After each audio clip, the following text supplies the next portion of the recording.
Kareem Abdul-Jabbar is settling into Seat 2A, First Class, American Airlines flight from Los Angeles to New York, February 1983. He folds his 7'2" frame into the leather seat that still feels too small, adjusts his legs, puts his book on the armrest. A biography of Frederick Douglass.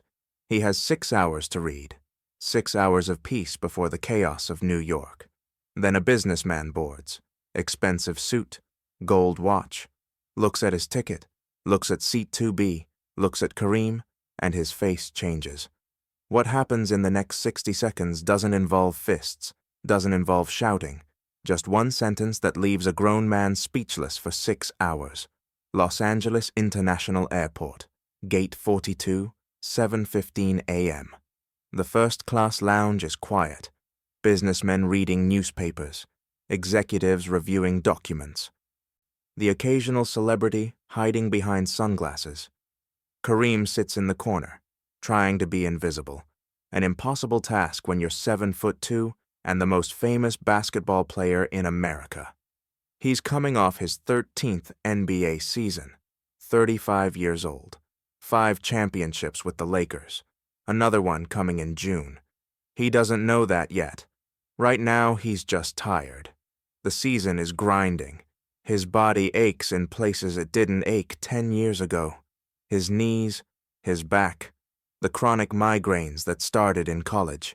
He needs these flights, these quiet hours between cities where no one asks for autographs, where he can just read. The gate agent announces boarding, first-class passengers first. Kareem stands, unfolds himself from the lounge chair, walks to the gate. People stare. They always stare.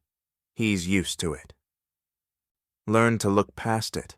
Learn to find the quiet space inside himself where the stairs don't reach. He boards, finds his seat. 2A window. Good. He can look out at the clouds, can disappear into the sky while his body travels 3,000 miles. The cabin fills slowly. Business travelers mostly. Men in suits with briefcases, women in professional attire, a few families upgrading for a special occasion. Kareem nods politely when people recognize him. Doesn't engage, just nods. Returns to his book. Then he boards. Mid-50s, gray suit, red tie, gold cufflinks. The kind of man who announces his wealth with every accessory. He walks down the aisle like he owns the plane, checking seat numbers. 2B. He stops, looks at Kareem. Really looks at him.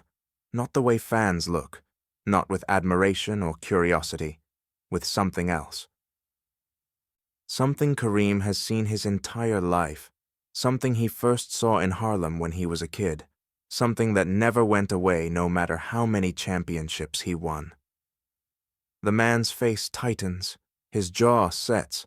He looks at his ticket again. Looks at the seat. Looks at Kareem, as if checking whether reality matches what he's seeing, as if hoping he made a mistake. He raises his hand, snaps his fingers. Actually snaps his fingers at the flight attendant like she's a servant. "Excuse me?" "Miss." The flight attendant approaches. Professional smile. "Yes, sir?" The man speaks loud enough for half the cabin to hear. Doesn't lower his voice. Doesn't try to be discreet. Either he doesn't care who hears or he wants everyone to hear. "I paid $5,000 for this seat. First class. I didn't pay to sit next to one of them. One of them." 2 words. Centuries of history packed into 2 words. One of them. Not a person, not a name, not even a category that deserves specificity. Just them. The other, the unwanted, the less than. The cabin goes silent. 12 passengers in first class, all of them suddenly very interested in their magazines, their newspapers, their window views, anything but this moment happening in row 2. The flight attendant's smile freezes. She doesn't know what to say. Wasn't trained for this. Wasn't prepared for a passenger to announce his racism at 7:30 in the morning like he's ordering coffee. "Sir," she starts, "I'm not sure what—" The man interrupts. I want to be moved. Surely there's another seat. I'll take coach if I have to. I'm not sitting here. Kareem hasn't moved, hasn't said anything, just sits there, book in his lap. Frederick Douglass staring up at him from the cover. The irony isn't lost on him. Reading about a former slave who became one of the greatest orators in American history, while a man refuses to sit next to him because of his skin. He's been here before. Not this exact moment, but this feeling, this weight that settles on his chest when someone reminds him that all his achievements mean nothing to certain people, that 6 MVP awards and 5 championships and a Harlem Kid becoming the greatest scorer in basketball history doesn't matter when your skin is the wrong color.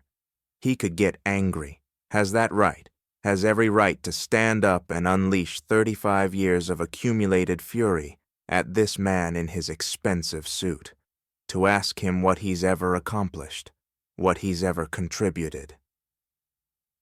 What gives him the right to look at another human being with such contempt? But Kareem doesn't do that, never has, not his style. Anger is easy. Anger is what they expect. Anger confirms their assumptions about who you are and how you'll behave. Dignity is harder. Dignity requires control, requires choosing your moment, requires making them wait while you decide what they deserve to hear. Kareem looks at the man.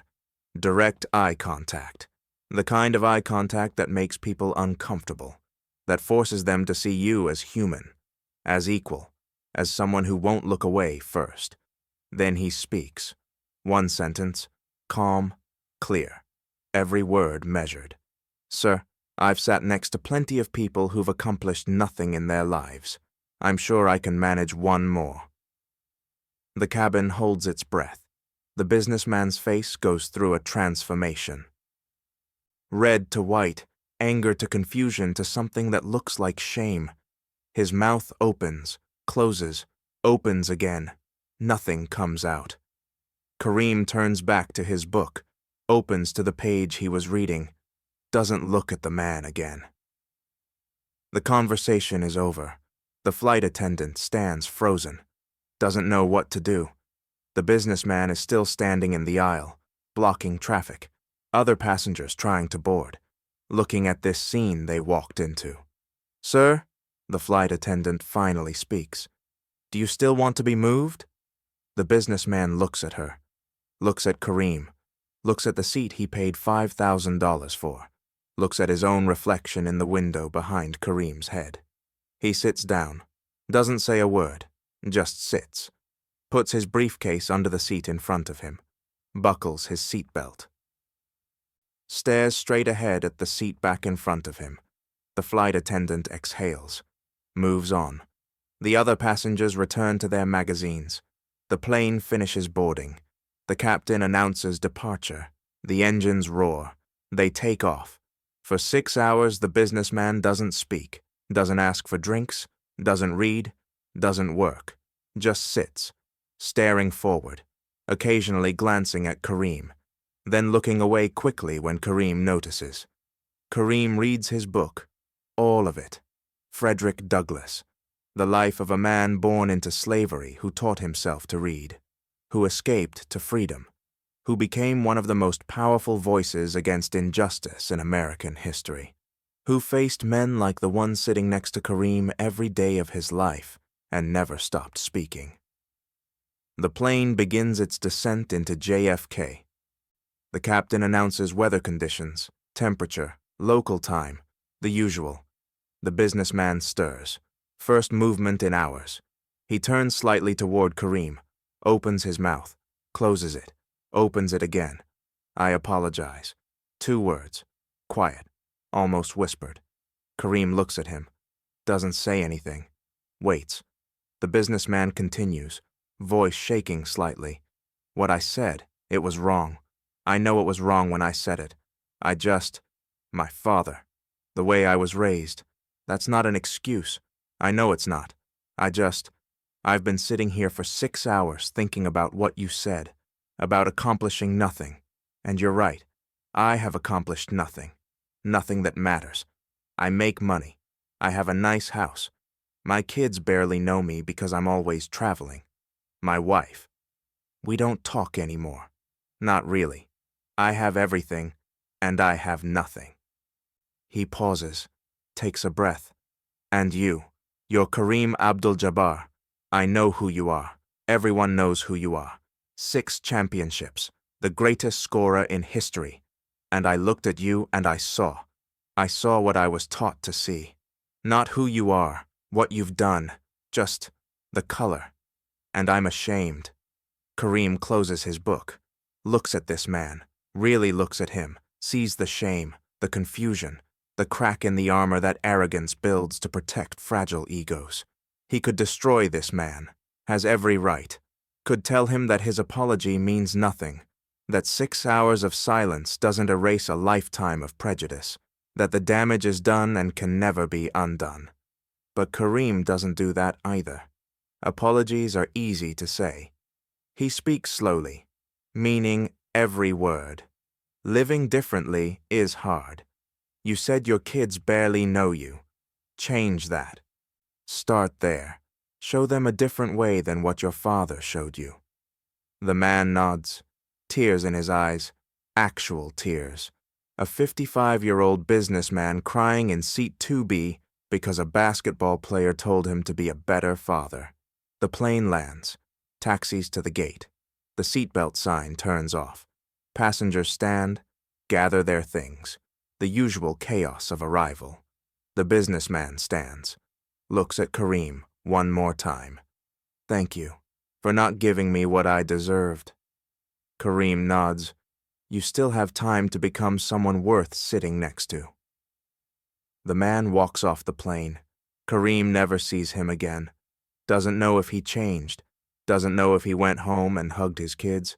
Doesn't know if one conversation on an airplane rewired a lifetime of prejudice. But he hopes.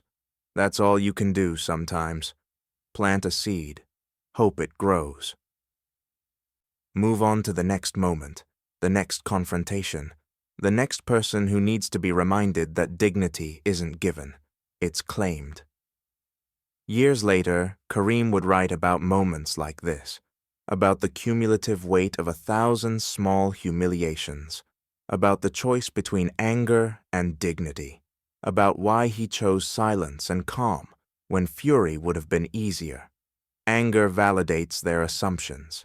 Dignity disrupts them. When they expect you to be loud and violent and out of control, the most powerful thing you can do is be quiet and measured and in complete control. It forces them to reconsider everything they thought they knew. One sentence on an airplane, 16 words. I've sat next to plenty of people who've accomplished nothing in their lives. I'm sure I can manage one more. That's all it took. Not a speech, not a confrontation. Not a scene that gets reported in newspapers and debated on television.